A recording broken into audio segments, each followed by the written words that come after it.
Hi everybody, welcome to part 2 of the Pioneer Spec-4 amplifier series. I'm making a little bit of progress here. I have the power supply, at least the big power supply, all done.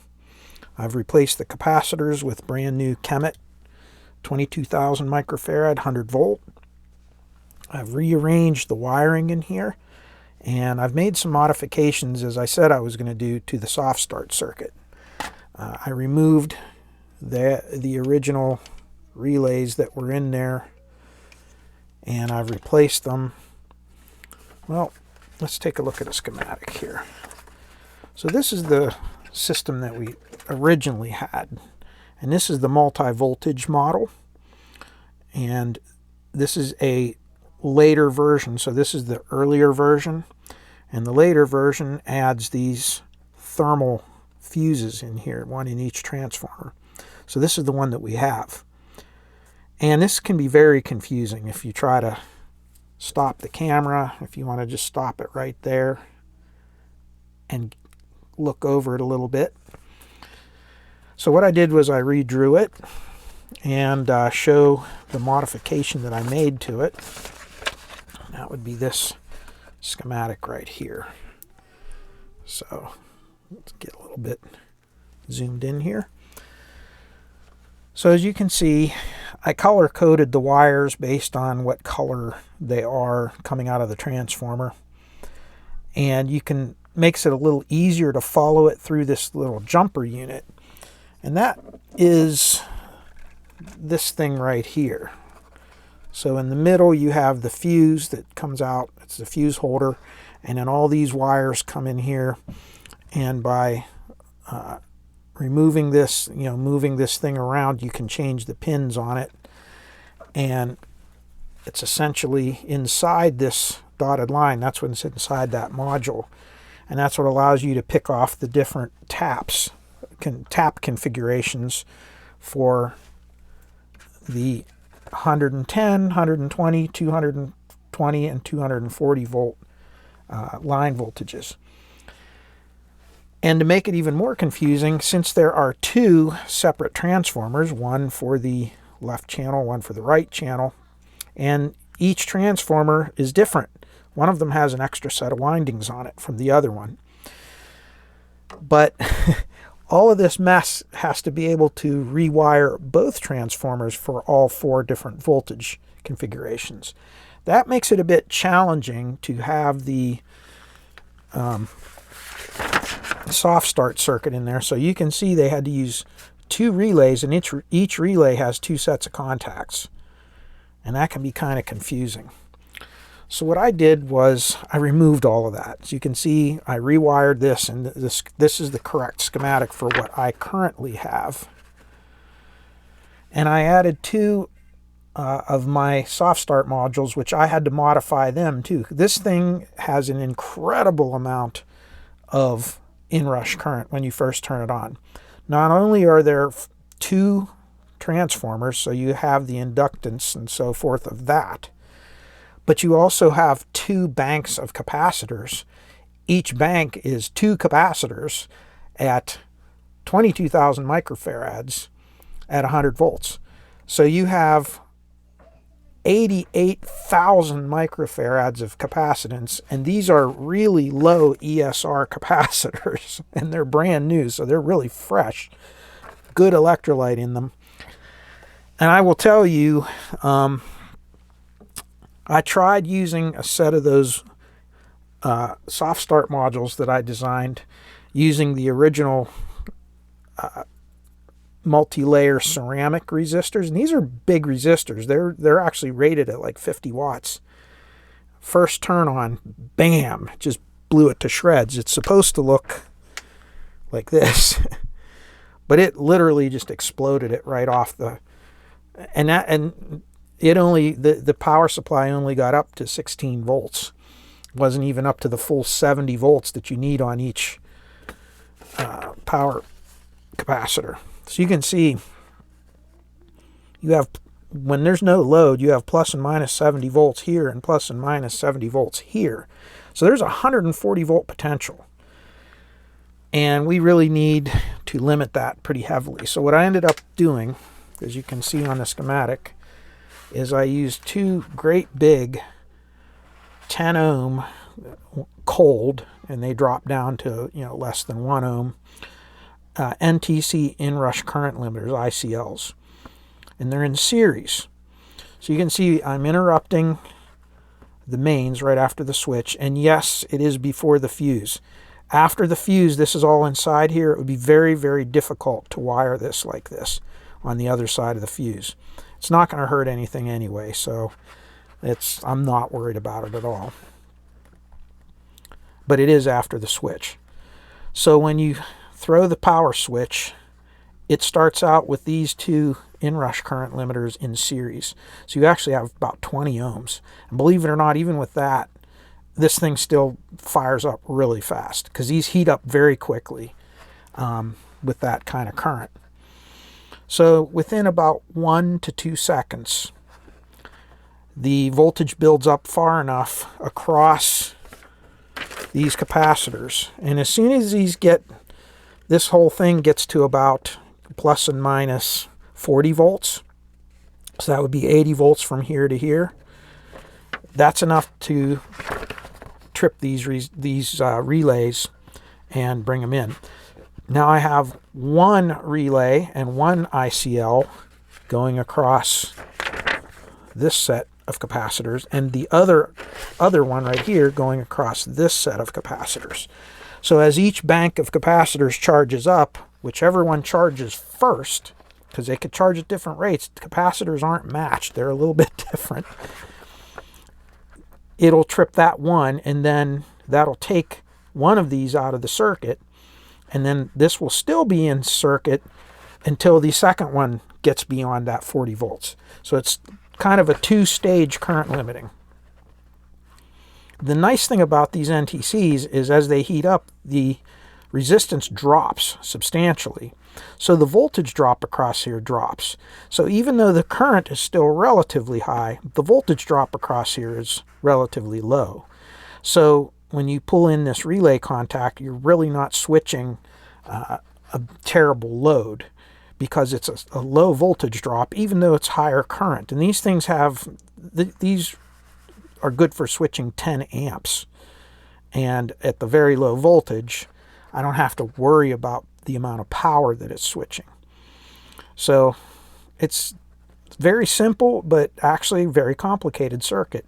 All of these things have to be calculated based on your capacitor values, the transformers you're using, the voltage level of the capacitor bank. So these dropping resistors are designed, these are 15K, and they're designed to provide exactly the correct amount of current and voltage drop across this relay coil when it gets up to full power. Now the drop out voltage of this relay is different than the pull-in voltage. So these will pull in before they get up to their full 22 volts, because these are 22 volt coils here. So at about 18 volts, they'll pull in. And then at about 14 volts, they'll drop back out. So you have a real wide range that this will operate in. What that does is that makes sure that with this dropping resistor, we're never going to exceed the ratings of the relay, and it's going to allow this to pull in before the caps are fully charged. But they're already charged enough that the current has dropped substantially. So I hope that all makes sense. Anyway, when both capacitor banks are on, both of these relays will be in, bypassing these NTC thermistors, and you'll just have a straight through circuit. And remember, this isn't going to draw nearly as much current once the caps are up and charged.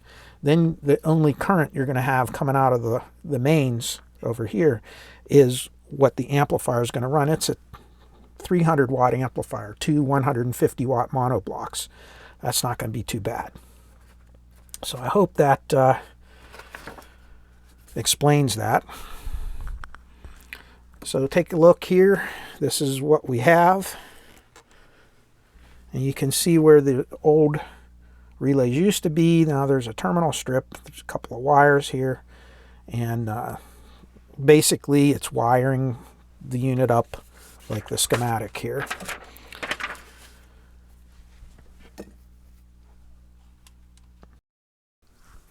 Okay, looking top side here, I've painted up these bells to make them a little, get rid of the rust and so forth.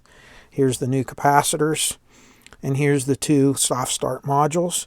There's your dropping resistor for the coil of this one, and then here's one of the inrush current limiters, and you really shouldn't touch these with your fingers like I just did. That's not a great idea. These can absorb oils from your fingers, and you don't want to get any kind of cleaner or anything on them, because actually it will wick into these and it will affect their performance. So whenever you install these, you want to make sure that you use rubber gloves, you know, just like nitrile gloves, to put them in there, and then do not touch them. So there they are, and there's two of them stacked. So you have stage 1 and stage 2. And I'll put the microphone here and we'll turn it on, and then you can hear how fast they react.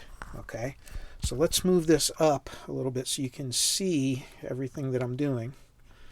I'll try to reach around here. I'll put the microphone in front, and then you can hear them both click as I turn this thing on. Here we go.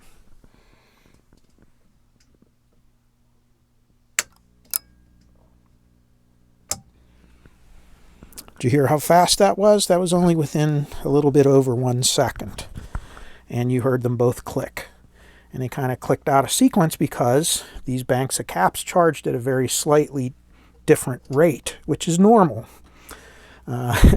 You know, we talk about matching transistors, but really there is no matching these capacitors. Most of them are plus or minus 20%. So they'll be plus 20%, minus 5% or something like that. So they can have a little bit more capacitance from one to the other. So they'll charge at a little bit different rate. So the idea is we want to monitor each bank separately. And by the way, these are now charged up to plus and minus about 146 volts on these. Now, a lot of you asked why, and this is discharging now because there's a discharge circuit in there. But a lot of you asked, why don't you switch? Why do you put the current limiting on the primary side of the transformer instead of the secondary? And well, number one, that's the easiest way to do it, because let's look at this for a minute. If you look at this schematic, okay, here's your secondary of your first transformer and secondary of the other one. These are the big power windings, this set here and this set here. And look at how the capacitors are wired. You have a bridge rectifier here, and you have your positive side and your negative side, and you have your capacitors wired in series. See that? So the way it's charging, there's actually going to be 3 separate current loops. There's going to be, if these capacitors are identical, and they're one of those relays just dropped out, I heard it, because now the voltage has dropped below the threshold of the dropout voltage. There went the other one. So what's going to happen is, and that's what these resistors do, by the way, they discharge the caps. So you're going to charge these up from here to here. So there'll be one current loop flowing this way. Okay. Now, if the capacitors are not matched, they'll charge at a slightly different rate. One will charge faster than the other. So any of that imbalance, you're going to have a current loop here and a current loop here. So you have 3 different current loops. So where do you put your inrush current limiting? You know, if you put it here, that's going to cause a charge imbalance, and you're going to get an excessive current loop down here. If you put one down here, the opposite will happen up here. If you put one in the center tap, it'll do almost nothing except limit the current of the imbalance of the 2 caps. So really, you would have to almost put one here and one here, and one here and one here. So you'd need 4 of them to do that. And if one of them dropped out before the other, then again, you would have an imbalance on the coils. So it's not a good idea. That is why you always see these inrush current limiting circuits on the primary of the mains transformer. And if you look at the Pioneer, Marantz, Sansu, anybody that uses that in their really large monster amplifiers, you'll see that's the way they wire most of them. So I hope that explains it. Now, as far as these capacitors are concerned, these are made by Kemet, and I don't know if it'll focus on that, but there it is, upside down. But bottom line, these capacitors were just ever so slightly larger diameter than the originals. Let me see if I can show you one here. You can see they're almost identical. If you stack them up, you really can't tell the difference, but these ones are about 1 to 1.5 millimeters bigger diameter. You'd think that wouldn't make any difference. I thought no problem, because I knew that. I ordered it anyway, and as it turns out, that 1 millimeter added together, because the brackets that these used are in two pieces and they're connected. So there was like one that went this way, and then there was another one that went this way, and they kind of met in the center right here, down in the middle, and there's a screw that clamped them together, and it kind of held them apart. The problem is those two, that 3 millimeter difference actually made these a little bit closer together, so these brackets didn't fit anymore. And no matter what I did, I couldn't fix that without modifying the brackets. So what I ended up having to do was I had to cut the brackets, and then I used these hose clamps to clamp the capacitors into the brackets after I cut them. So you can kind of see where it's cut right there. And that worked. I mean, I could have waited. I could have ordered a new set of brackets. And by the way, these just barely fit in the holes for the chassis, which was great. I didn't have to do anything there. But definitely, I could order a new set of brackets, but this solution worked really well, and I don't see a reason to delay this project another couple of days while I spend more shipping and so forth to order a set of clamps. Unfortunately, these capacitors do not come with clamps, and they do not come with screws. So you need a set of M5 screws to attach the terminals. That's janky that they don't give you the daggone terminal screws with them. A lot of companies do give you them, but this one didn't come with it. Luckily, I had them, so no harm, no foul, but it's kind of crazy. But anyway, those are the capacitors. Okay, now that the power supply is mostly done, let's move on to the power amp modules. And we're going to start with this first one that I know has issues on it. And I'm just going to go through and do some spot checking and see what kind of components have failed on this. Let's start out with these emitter resistors. So let's look on the schematic. I'll show you what I'm doing. So here are the output transistors. And here's the emitters coming out of there. And you can see, where are we? Right here. We follow this line down here, and you have these 0.5 ohm resistors. There's one there, and then there's another one that kind of wiggles its way around and to here, and this goes to your midpoint that goes out to the speaker. You have another set of them on this side. All right. And usually those things are the first things to go if a transistor shorts. So have my meter set up, and let's look at these. So that's good. That one appears to be good.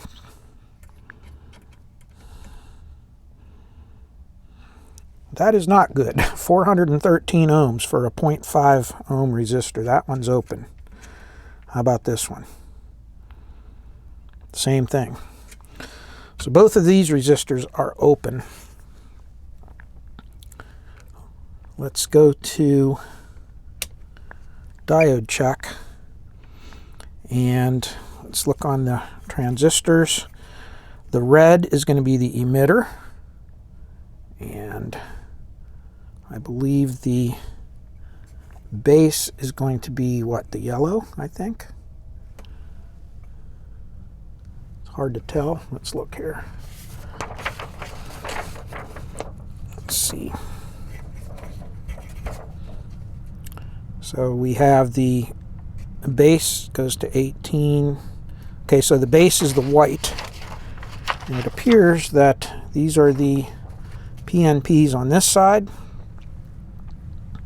So I'll go from here to here. And we have a short there. That's really, really low. Okay, so let's go to that shorted.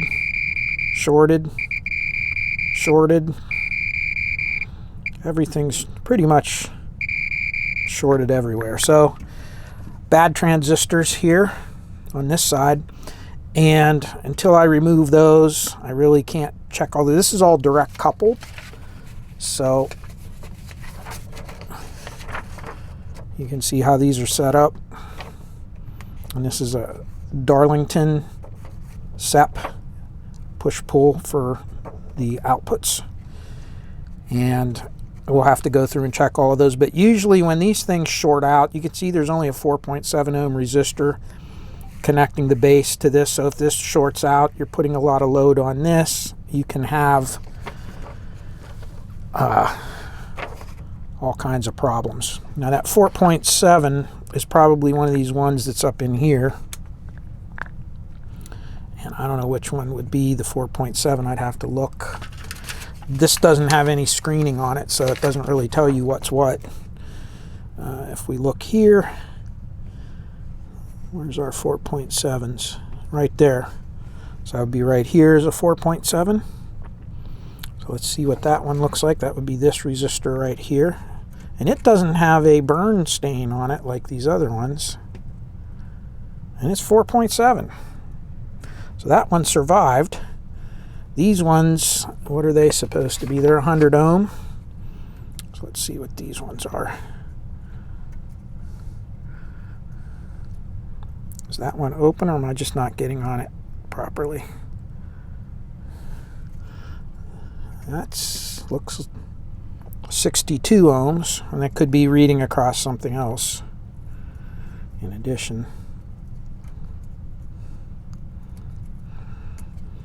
I don't know, is this one open or is it not getting on it? 65 ohms, so they may have survived, but since they have burn marks on them, I will replace them, because obviously they've been heat stressed. You can see this one, and maybe, I don't know if that's dirt or it could be a burn mark. So these are going to need to be all rebuilt.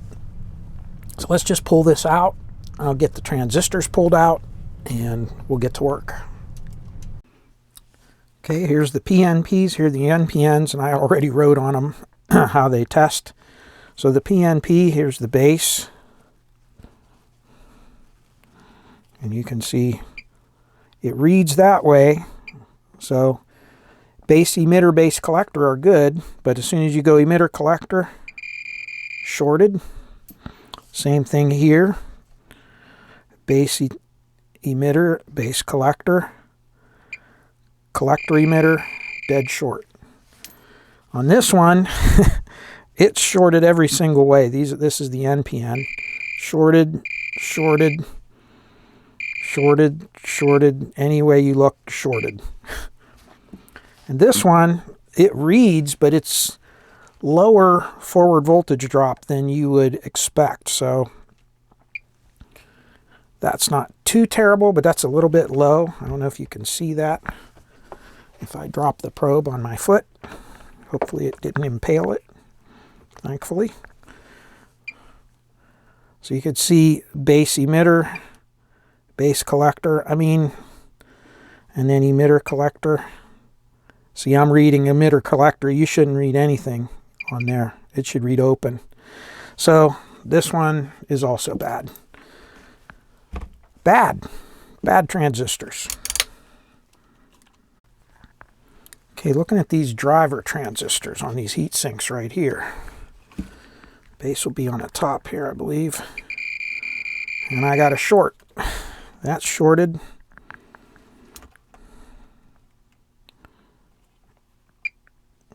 I have a reading that way. I have a reading that way. But that's shorted.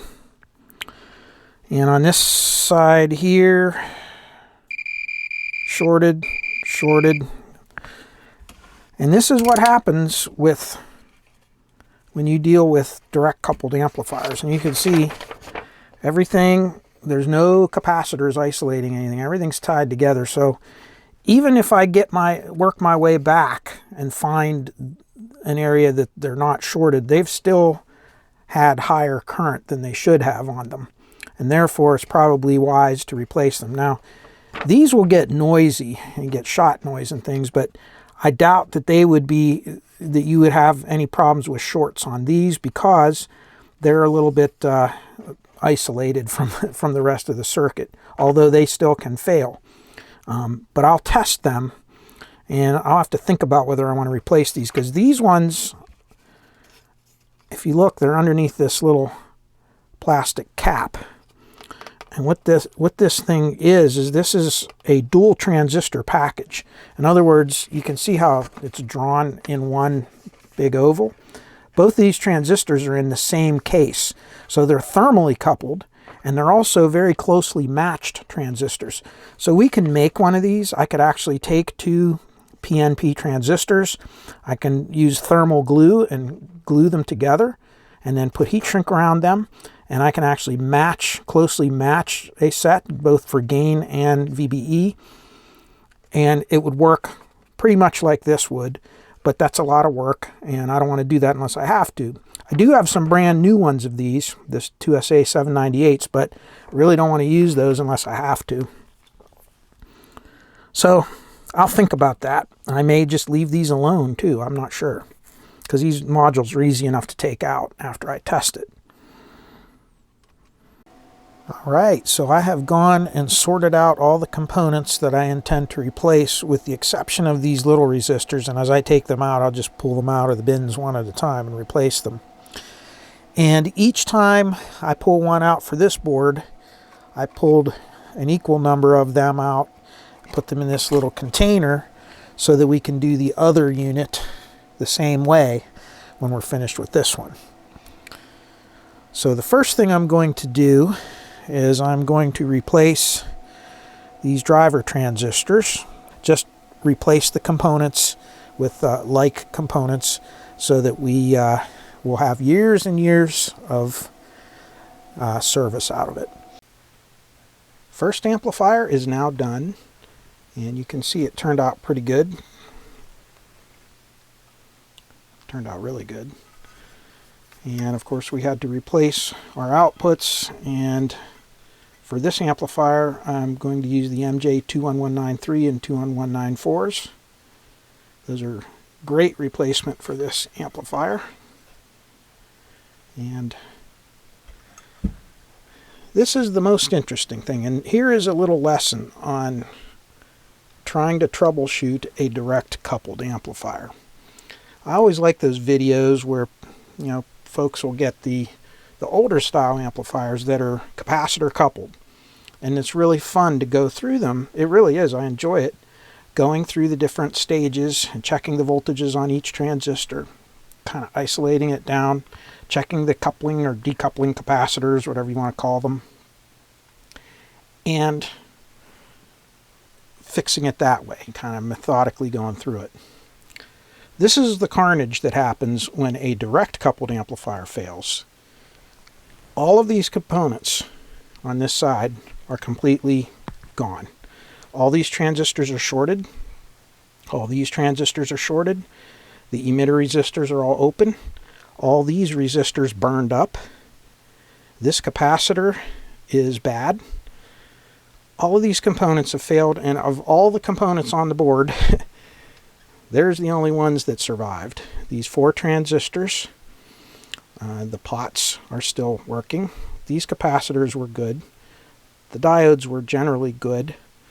And these resistors were within tolerance. But with the exception of that, all this was shot.